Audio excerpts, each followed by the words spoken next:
Messieurs, vous êtes rentrés dans les troupes aéroportées, vous avez pendant 2 ans fait un entraînement intensif et ce soir c'est le grand soir. Nous sommes le 5 juin 1944 et cette date va rester marquée dans l'histoire parce que ce soir nous allons sauter. Vous avez donc l'après-midi découvert les plans de l'attaque, le plan Overlord, plus particulièrement pour nous le plan Neptune. Nous sautons ce soir sur la Normandie. Nous sommes ici en Angleterre, sur la base de Queenham Cameron, la base du 502. Et le 502 se prépare dans la soirée du 5 juin à sauter sur la Normandie en terre complètement ennemie. Les parachutistes du 502 seront les premiers à toucher le sol en Normandie ce soir. Donc vous ouvrirez le feu en premier. Les Pathfinder du 502 également seront les tout premiers. Ce sera le capitaine Frank Lilliman qui sera dans l'avion numéro 1 ce soir et qui larguera ses hommes sur Saint-Martin-de-Varville, si tout se passe bien. Donc notre plan d'attaque, comme vous l'avez découvert cet après-midi, est la Normandie. Nous sauterons juste derrière la plage normande de Utah Beach, c'est comme ça qu'elle a été surnommée par les services de renseignement lors de la préparation du plan Overlord. Et nous sauterons juste derrière cette plage qui, à partir de 6h30 demain matin, 6 juin 1944, cette plage va recevoir des centaines et des milliers d'hommes à la fin de la journée. Et ce sera le début d'une très grande opération nommée Opération Overlord. Vous en faites partie, vous avez signé dans les troupes aéroportées il y a maintenant 2 ans, vous êtes bien entraînés et ce soir on part pour la Normandie. Je pense que là, Thomas, on ne peut pas faire mieux en intro. On est le soir du 5 juin, c'est le soir que tout le monde attend. Et on a décidé ce soir de faire un live sur les troupes aéroportées, sur les missions qu'elles avaient. Pas une unité spécifique, mais vraiment sur les missions qu'elles avaient en Normandie. On va commencer déjà par ce qu'il y avait sur le papier. Sur le papier, qu'est-ce qu'ils ont décidé en Angleterre? Qu'est-ce qu'Eisenhower et ses conseillers ont décidé ce soir-là? Pour cette mission-là, pardon. Pour cette mission-là, donc pour l'opération Overlord, le but va être donc de créer 5 plages de débarquement. Alors au début, Bouge pas trop. ils vont en créer 3. Ils vont se rendre compte que donc Eisenhower et tout ce qu'on va appeler le COSAC, en fait, ça va être toute la formation d'officiers supérieurs, donc un mélange d'officiers britanniques, américains, canadiens. Ils vont créer l'opération de débarquement. Ils vont cerner 3 plages en Normandie. Ces 3 plages qui seront principalement dans le Calvados à la base, et on va se rendre compte que le front va être trop petit, qu'il faut beaucoup plus d'hommes sur un territoire beaucoup plus grand. Donc les Alliés vont donc décider de rajouter 2 plages et on aura au total 5 plages réparties sur près de 90 km de côte, du nord du Cotentin avec la plage de Utah Beach. Après on passe dans le Calvados avec la plage de Omaha Beach, Fold, Juno et Sword pour le secteur du Commonwealth. Nous, en tant que parachutistes américains, la mission que nous allons devoir remplir, ça va être dans la Manche. En tant que parachutistes, 2 divisions aéroportées américaines vont être envoyées en Normandie ce soir. Ces 2 divisions comprennent un peu plus de 13 000 parachutistes qui vont être largués à partir de minuit, heure anglaise, minuit sur la drop zone, la première drop zone, la drop zone A, qui concernera les hommes du 502e, donc les hommes que nous représentons ce soir. Et ces parachutistes américains vont avoir différentes actions à mener dans la journée du 6 et dans les jours qui vont suivre pour bien que le plan de débarquement se déroule correctement. Donc ces 2 divisions aéroportées, elles vont avoir pour rôle dans un premier temps de sécuriser des lieux de manière à ce que l'armée allemande qui se trouve dans la Manche ne puisse pas atteindre les plages de débarquement. Et ça va être en fait, le rôle des parachutistes va être de bloquer, ralentir l'arrivée des Allemands. Donc pour cela, on va envoyer une première division américaine, la 101e Airborne, qui elle va tomber sur 3 drop zones réparties entre, on va dire, le nord de Utah Beach avec Saint-Martin-de-Varville et le sud, un petit peu plus le sud de Utah Beach, juste au nord de 40 ans, autour de Sainte-Marie-du-Mont, dans le triangle Saint-Martin-de-Varville, Audouville-la-Hubert, Sainte-Marie-du-Mont. Et jusqu'aux portes de 40 ans, là qui sera la drop zone du 501e régiment de parachutistes commandé par le lieutenant-colonel Johnson. Et donc ces hommes ils vont avoir différentes missions. Les premières missions, ça va être de prendre des routes, bloquer des ponts, détruire des ponts ou détruire des grosses positions de défense allemandes de manière à ce que la riposte allemande, quand le débarquement va se faire sur Utah Beach, elle soit la plus minime possible. Et donc eh bien, ces troupes aéroportées, ils vont devoir comme ça tomber en plein territoire ennemi et ils vont eh bien, atteindre des objectifs qui vont être des ponts, des routes. Alors là en l'occurrence pour le 502e régiment de parachutistes, leur mission principale va être la batterie de Saint-Martin-de-Varreville. Saint-Martin-de-Varreville, donc une batterie allemande qui est positionnée ici et qui risquerait eh bien, de ralentir le débarquement sur Utah Beach. Donc les hommes du 502e vont devoir atteindre cette batterie qui sera détruite avant leur arrivée par les bombardements aériens. Et donc eh bien, après, ces hommes de la 101e vont eux redescendre vers le sud en direction de 40 ans qui sera l'objectif de la 101e Airborne. On retrouvera à 40 ans eh bien, le 502e régiment avec son 3e bataillon commandé par le lieutenant Robert Cole qui lui eh bien, sera engagé sur la route venant du nord de 40 ans, plus connu sous le nom de Deadsman Corner. C'est donc de par là que va arriver le 502e régiment de parachutistes pour atteindre 40 ans par le nord. Donc c'est là qu'on retrouvera le 502e et les différents régiments de la 101e qui eux eh bien, encercleront la ville aussi pour prendre la ville qui tombera le 12 juin. La 82e Airborne, elle est positionnée un peu plus à l'ouest de la 101e Airborne, aux alentours de Sainte-Mère-Église. Sainte-Mère-Église est bien connue pour la 82e Airborne, mais la 82 ne va pas arriver que à Sainte-Mère-Église, parce que beaucoup de communes vont être touchées par la 82. Et notamment eh bien, les villes de Amfreville, Picauville, et donc tous ces secteurs-là vont être des secteurs de la 82e Airborne. Et en fait, le rôle des hommes de la 82e va être de bloquer toute arrivée allemande venant de l'ouest. Donc il y a différentes routes à prendre. La première, c'est la nationale 13, qui elle fait le nord et le sud de la Manche. Mais il faut aussi bloquer toutes les troupes allemandes qui pourraient venir de l'ouest. Et donc ça va être le rôle de la 82e Airborne. Et notamment le 508e régiment de parachutistes de la 82 qui se positionnera sur la route de Picauville pour bloquer eh bien, toute arrivée allemande sur ce secteur et optimiser au maximum la tête de pont qui sera créée eh bien, par les hommes qui débarqueront à Utah Beach et notamment les hommes de la 4e division d'infanterie à Utah.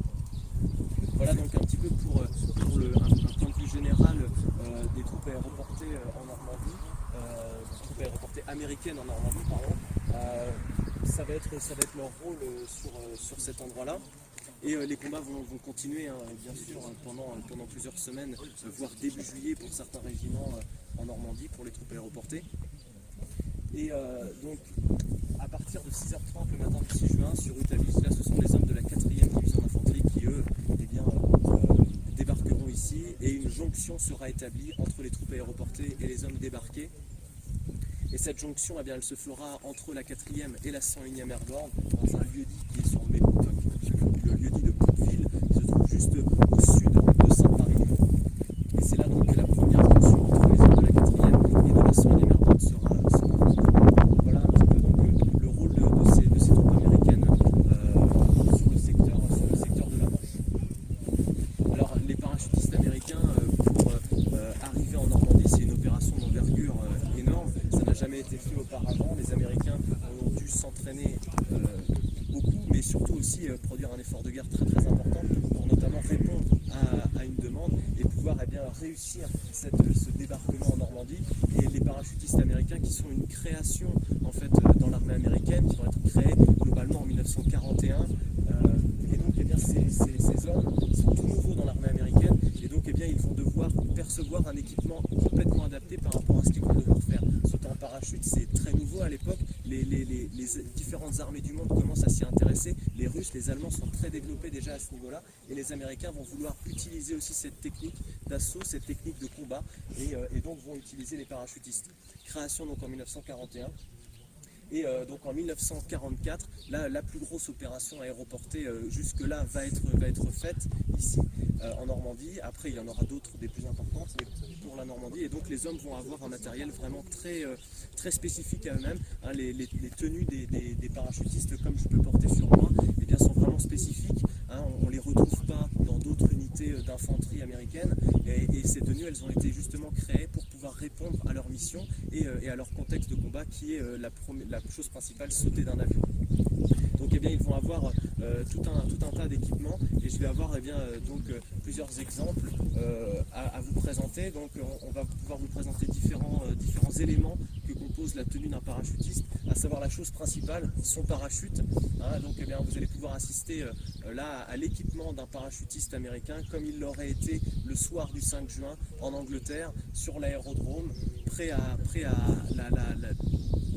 on va dire, c'est difficile à exprimer ce que ces hommes pouvaient ressentir. Nous, on essaye de se remettre un petit peu dans les conditions de l'époque, même si ça n'a absolument rien à voir avec ce qu'ils ont pu vivre.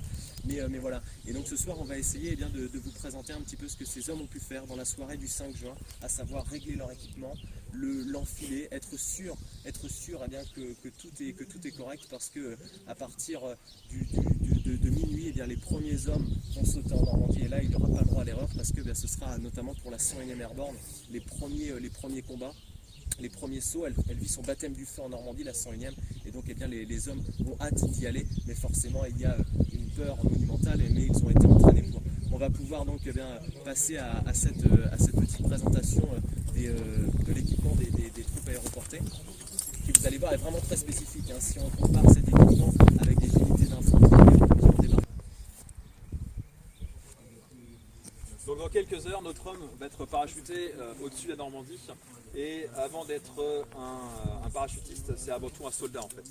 Et un soldat, donc il a l'intention c'est prévu qu'il combat pendant 3 jours en fait. Il doit avoir ce qu'il faut en munitions, en ration, pour pouvoir tenir minimum 3 jours. Ici donc on a notre soldat avec son roulage qui est donc sur lequel est attaché le ceinturon. Et là donc on est sur des pochettes qui ont été faites et adaptées spécialement en fait pour les parachutistes. Pourquoi? Puisque comme ils doivent rester longtemps en autarcie, ils doivent pouvoir tenir et s'autogérer eux-mêmes. On retrouve donc ces pochettes Rigueur-Made dans lesquelles on a donc différents types de munitions. Celle-ci contient des grenades. Là on va avoir donc des clips pour le fusil Garand. Et chaque soldat donc emporte environ 60 munitions pour pouvoir Ensuite, notre soldat donc s'expose puisqu'il va rencontrer donc des ennemis et tout de suite, s'il est blessé ou atteint, il doit donc pouvoir se soigner. Et il a ici un pansement en fait, qui permet donc de se soigner la blessure. On a ensuite donc, des sacs. Le premier sac qu'on trouve ici, c'est ce qu'on appelle la musette GP. Et donc dans cette musette GP, on retrouve à la fois de la nourriture, donc des rations. On va retrouver donc des munitions encore une fois, et des fois des sous-vêtements comme le caleçon de rechange peut se trouver dans cette petite musette. Ensuite, on va avoir donc la pelle. C'est très important, donc chaque soldat, à partir du moment où est-ce qu'il est arrêté ou qu'il va se reposer, doit se mettre à l'abri. Et un soldat, il est à l'abri quand il est sous le niveau de la terre. Et donc automatiquement, il va creuser ce qu'on appelle donc un foxhole, un trou de renard, pour pouvoir donc dormir à l'abri donc des éclats d'obus ou des tirs de mitrailleuse ou de fusil. Et donc chaque soldat emporte sa propre pelle. Là on est sur le modèle pelle pliante, donc adapté aussi, plus pratique pour le transport. Il y a un autre modèle qui est avec une pelle avec un enchanté. Voilà, donc ce sont les deux pelles qu'on rencontre en Normandie pour les para-US. Ici on retrouve encore un pansement. Et donc chaque soldat avait son propre pansement. Et le conseil c'était que s'ils devaient aller soigner ou porter assistance à un de leurs camarades, d'utiliser le pansement de la personne blessée. Chacun, la consigne c'est garder vos pansements, parce que si vous l'utilisez et que vous êtes blessé après, on ne pourra pas forcément vous soigner. Ensuite, ici on va retrouver la gourde, très important. Le parachutiste va être largué. Il a une zone, un objectif bien particulier, et c'est pas dit qu'il soit parachuté au bon endroit. Donc il s'apprête à marcher des fois plusieurs kilomètres, et certains paras dans cette nuit du 5 au 6 juin vont faire jusqu'à 15 km pour rejoindre leur zone. Et quand on marche et qu'on a donc plusieurs kilos d'équipement sur le dos, il faut avoir de l'eau pour ne pas se déshydrater. En 44, ce qu'on craint encore une fois, c'est les attaques de gaz. On ne sait pas si les Allemands n'ont pas mis des pièges avec du gaz, et donc chaque soldat va être doté d'un brassard qui va servir au contact d'un gaz. Il va y avoir une réaction chimique et ça va changer de couleur, Et le soldat va pouvoir se rendre compte donc, du coup que, parce que le gaz on ne le sent pas toujours, qu'il doit se protéger. Et du coup donc, le masque à gaz est rangé dans cette pochette là qui le protège contre l'eau. Puisqu'une fois c'est un masque à gaz, donc c'est un filtre qui permet de filtrer l'air. Si le filtre prend l'eau, il n'est plus utilisable. Donc là on est vraiment sur une pochette amphibie en fait. Et c'est quelque chose que rapidement les parachutistes vont jeter dans les fossés puisque très encombrant. Et certains vont quand même le conserver puisque très pratique pour stocker donc, du linge au sec ou alors des effets personnels, des photos de famille. Ensuite, on va avoir donc ici la baïonnette. Donc, cette baïonnette-là se fixe sur le fusil. Et donc très important, la consigne pour les parachutistes en fait, cette nuit-là, c'est d'utiliser le moins possible leurs armes. Pourquoi ? Parce qu'on joue sur l'effet de surprise et on ne veut surtout pas qu'on se rende compte de ce qui se passe. Donc bien sûr que très rapidement, les premiers coups de feu vont se laisser entendre quand les premiers hommes vont arriver au sol, mais la consigne principale, c'est utiliser principalement vos couteaux. Et c'est pour ça qu'on retrouve tout de suite un autre couteau ici, donc plus accessible, lorsque le soldat arrive donc, par exemple dans un arbre. S'il arrive dans un arbre, il doit se dégager assez rapidement, puisque un soldat qui est attaché dans un arbre, c'est une cible facile.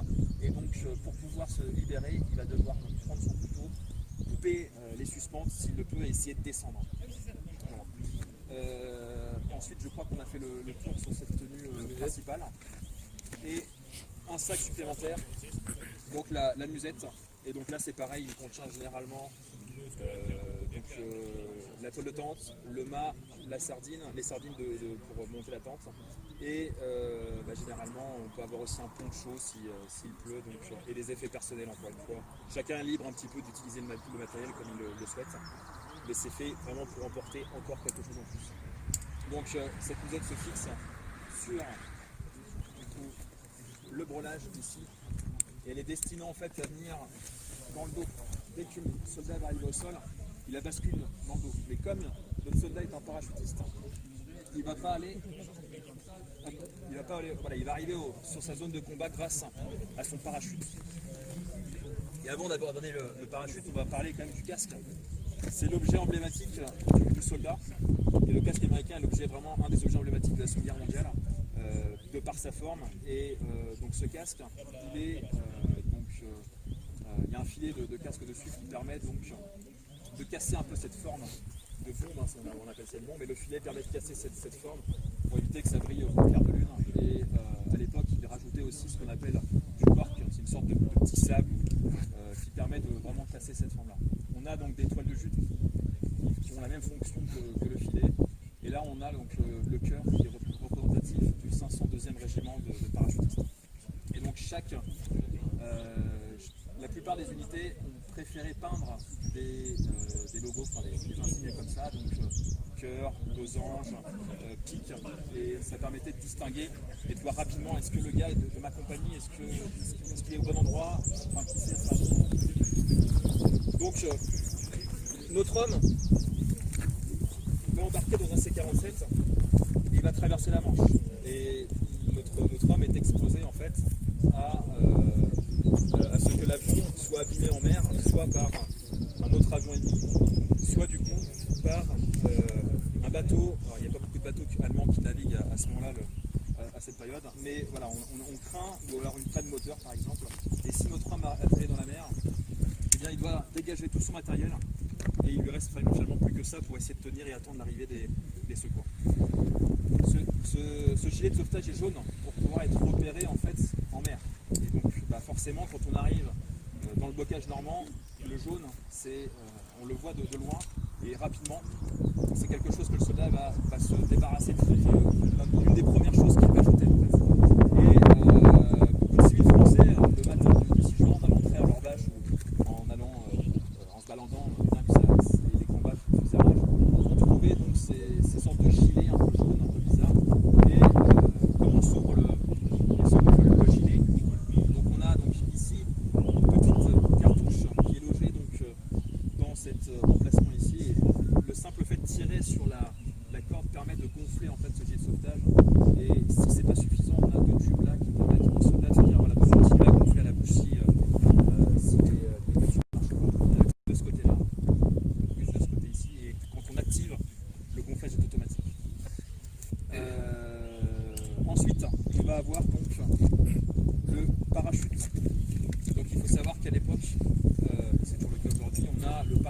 principal. Ici, donc, c'est le modèle T5 qui a été adopté spécialement pour les troupes aéroportées. Et du coup, c'est un parachute principal qui va contenir donc une voile avec 28 panneaux. Comment ça fonctionne? Eh bien, le parachute est plié et rangé dans ce sac à dos, et c'est le harnais en fait sur lequel qui va soutenir le soldat et lui permettre en fait d'être le plus à l'aise possible avant d'arriver au sol. Lors de l'ouverture, à l'époque en 1944, c'est d'abord la voile qui s'ouvre.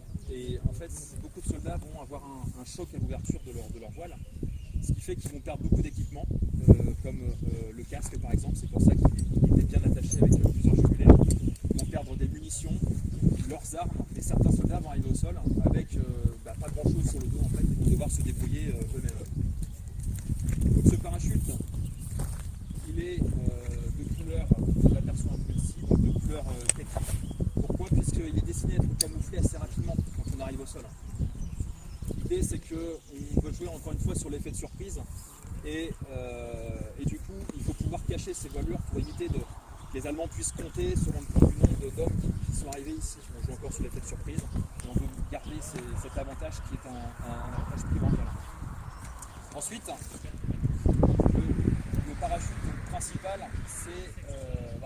c'est vraiment celui qui va permettre aux soldats d'arriver au sol. Mais malheureusement, des fois, parce qu'il a été mal plié ou parce que la sortie de l'avion avec une vitesse de sortie, vitesse de vol et une sortie du soldat, il se trouve que des fois ce parachute il va avoir du mal à s'ouvrir. Et c'est pour ça que le soldat emporte un parachute de secours qu'on appelle le ventral, qui permet donc en cas d'avarie du parachute principal de pouvoir en effet donc permettre aux soldats d'avoir une seconde chance. Cependant, en Normandie, les pilotes n'ont pas pouvoir voler comme ils avaient pu le faire, et la plupart des hommes sont largués à de très basse altitude. Et ça, ils le savent un petit peu, en fait, ce qui fait que certains soldats, du coup, ont laissé les parachutes ventraux dans les avions. Donc ils se sont débarrassés, ils ont préféré le laisser dans l'avion pour pas s'encombrer. Ça fait partie des objets qui seront, quand on arrive au sol, le soldat il enlève son ventral, c'est le premier objet qu'il va enlever aussi, avec la main ouest. Et du coup, beaucoup de civils, encore une fois, ont trouvé ces sacs le matin du 6 juin par terre. Et du coup, dedans, ils vont trouver un trésor. Pourquoi? Parce qu'en 1944, on manque un petit peu de matière. Et dedans, il faut savoir qu'il y a un parachute de 24 panneaux. Et les civils français vont soit récupérer la voilure pour décorer les bâtiments à l'occasion de communion ou autre, ou alors ça va servir aussi de robe de mariée ou de linge pour les enfants. Ici, on a la poignée rouge. Et cette poignée donc, permet d'activer l'ouverture, et le matin du 6 juin, plus tard, en fait, c'était le jeu de tirer sur la poignée, puisqu'à l'intérieur on a un extracteur, donc c'est un petit parachute qui fait un peu un rôle de ressort, et lorsque on va tirer la poignée, le sac va s'ouvrir, libérant ce petit ressort qui est un petit parachute qui va faire une prise au ventre pour tirer en fait la voilure principale. Donc ensuite, on va avoir Julien qui va nous présenter comment on fait donc pour vérifier quelqu'un avant de sauter, vérifier quelqu'un avant qu'il saute, pour vérifier que son parachute est bien installé. Donc voilà, le parachutiste est enfin équipé. Il a, comme disait Gaël tout à l'heure, fait le plus gros de ce qu'il pouvait faire lui-même, mis son brelage de combat, préparé son matériel, ses munitions, ses explosifs. Et ensuite, voilà le rôle du jumpmaster ou du chef du stick qui vient pour vérifier ces gars. Ils se sont entraînés pour finir de s'équiper, donc le parachute dorsal ainsi que le parachute réserve, le dit parachute de secours. Qu'est-ce que va regarder un jumpmaster? Il va regarder, voilà, si son parachutiste est bien ancré dans son harnais, si la boucle ici du thorax est bien fermée, si le parachutiste est bien serré au niveau des entrecuisses par son harnais pour ne pas qu'il glisse. Et ensuite, un point très très important, si rien ne vient encombrer les élastiques du parachute de secours au cas où une malfonction du dorsal s'effectuerait à la sortie de l'avion, car quand on actionne la poignée ici, rouge, ce sont un système ici d'aiguille qui sort et qui libère les élastiques pour que le parachute sorte de son enveloppe. Autre chose, Voilà, ces hommes-là, ils partent au combat, ils ont du matériel qui est fait pour tuer, qui est fait pour engendrer des dégâts. Ils ont des grenades, des explosifs, des armes à feu. Et il ne faudrait pas qu'une partie du parachute, une sangle ou n'importe quoi d'autre puisse venir activer une grenade, par exemple, dans l'avion, ce qui pourrait engendrer le crash et la mort de tous les parachutistes qui sont à bord ainsi que de l'équipage. Donc pour ça, voilà, le Jobmaster va prendre son parachutiste et il va venir vérifier le matériel de son homme en tournant autour, en vérifiant si tout lui semble correct et bien fixé. Il va aussi regarder un point très important, c'est si la static line, ici, la sangle d'ouverture automatique, est en bon état, si elle est bien levée comme elle le doit, pour qu'une fois accrochée au cap de l'avion, quand le parachutiste va effectuer sa sortie, son jump, se délove très correctement et que l'ouverture se fasse très bien.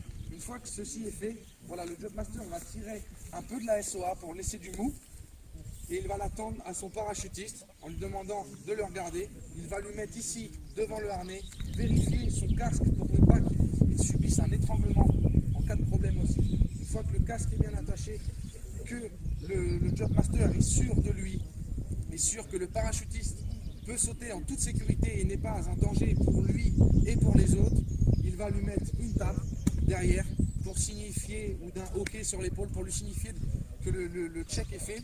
Et comme ça, le parachutiste va pouvoir rejoindre les autres hommes, s'asseoir à sa place et attendre l'embarquement. Voilà. Vous vous doutez bien qu'il ne va pas sauter sans armement, il va à la guerre. Donc là, on a équipé notre parachutiste simplement de son parachute. Et pour une question de facilité. Mais voilà, ce parachutiste-là, il faut se dire qu'il va sauter aussi avec des munitions qui sont ici. Ceci, c'est des bandoliers, voilà, qui sont équipés de munitions qui vont venir s'ajouter au poids et au temps sur le parachutiste, en dessous de son harnais de parachute. Voilà pourquoi je vous expliquais tout à l'heure que c'est très encombrant. Voilà, le parachutiste doit partir avec tout ce qu'il faut pour faire la guerre et principalement son arme. Voilà, ici on est en présence d'un fusil M1 Garand en calibre 30-06, le fusil qui est typique et qui a été dit le meilleur fusil de la Seconde Guerre mondiale. C'est le fusil de base que recevait le fantassin américain et qui est quand même assez lourd, assez encombrant. Le parachutiste pouvait aussi recevoir un pistolet mitrailleur Thompson ou un pistolet mitrailleur Cressgun, mais aujourd'hui notre parachutiste est équipé d'un M1 Garand. Voilà. S'il devait sauter là, il aurait sûrement passé son fusil derrière le parachute de secours. Et des fois, des hommes venaient à découdre les coutures du parachute pour laisser de la place et libérer le fusil. Voilà, pour sauter prêt à se battre, il sautait avec le fusil monté. Ici, vous pouvez voir un crochet sur le harnais. Hein, voilà, donc ce crochet-là, il servait au cas où le parachutiste décidait de sauter avec le fusil démonté. Il pouvait se démonter en deux parties, et être rangé dans ce qu'on appelle un Griswold bag. C'est une pochette, un fourreau pour le fusil américain M1 Garand. Ce fourreau était constitué en forte toile et était dessus rattaché à un bout de sangle, comme on peut trouver sur le parachute, avec un crochet, le même qui va venir ici mettre en sécurité notre parachutiste. Et une fois le fusil démonté à l'intérieur de ce Griswold bag, le parachutiste venait accrocher le crochet ici, ce qu'on appelle la gaine à armement, et laisser descendre son Griswold bag sur le côté. C'était très encombrant, ça rajoutait du poids, ça rajoutait de l'encombrement. Et donc pour la sécurité du parachutiste, certains ont sauté avec le Griswold bag, certains ont sauté sans et prêts à se battre pour une question d'agilité et de détermination directement pour aller au combat. Et voilà, le parachutiste est enfin prêt pour décoller et partir au combat ce jour-là. Voilà. Donc notre parachutiste, il va prendre place dans l'avion et à ce moment-là, en fait, malgré ce qu'on attendait, donc Eisenhower a tenu à rendre visite aux soldats du 502e régiment, le régiment que notre part. Et il se doute bien que ces hommes-là qui partent au combat, en fait, vont être parachutés de nuit sur un territoire hostile et que forcément il va y avoir de la casse. Et il prévoit, donc on lui annonce qu'il va y avoir 70% de parachutistes qui vont être mis hors de combat, donc soit qui vont décéder, soit qui vont être gravement blessés. Et il sait que ces hommes-là, quand il les regarde dans les yeux ce soir du 5 juin, c'est une part de destin en fait. Les hommes sont ensemble dans l'avion, mais une fois qu'il va franchir la porte, après c'est le destin du soldat. Un soldat qui va sortir des fois une demi-seconde ou quelques secondes avant ou après va pas avoir le même destin. Il va des fois atterrir donc, dans un même avion camion, certains vont atterrir en plein milieu dans un champ où il y a des Allemands, et un autre va peut-être arriver donc, dans un endroit à l'abri d'une haie où il va avoir le temps de pouvoir se déséquiper pour aller combattre. Et donc à l'époque, il y a vraiment cet esprit de parachutiste, puisque donc, chacun aide son camarade à s'équiper et ils montent dans l'avion. Et c'est vrai que ces hommes-là, en fait, ils sont préparés mentalement, puisque ça fait 2 ans qu'ils se préparent pour ça. Ils sont armés jusqu'aux dents, il faut le dire. Ils ont ce qu'il faut pour se débrouiller eux-mêmes et ils ont été formés pour. Et du coup, donc, on est vraiment sur un esprit de cohésion. Et malheureusement, donc, voilà, beaucoup de soldats vont périr même avant d'avoir touché le sol parfois. Beaucoup de pertes. Et plus jamais, en fait, les soldats partiront sur un saut de combat avec l'esprit assez libre comme ça et dégagé, puisque c'est quelque chose qui marque de faire un saut de combat et d'avoir des pertes comme ça. Et pour finir, on peut dire que aujourd'hui, donc, on est fiers de pouvoir donc, rendre hommage à notre façon, du coup, aux libérateurs, à ces hommes qui sont venus nous libérer donc, en juin 1944.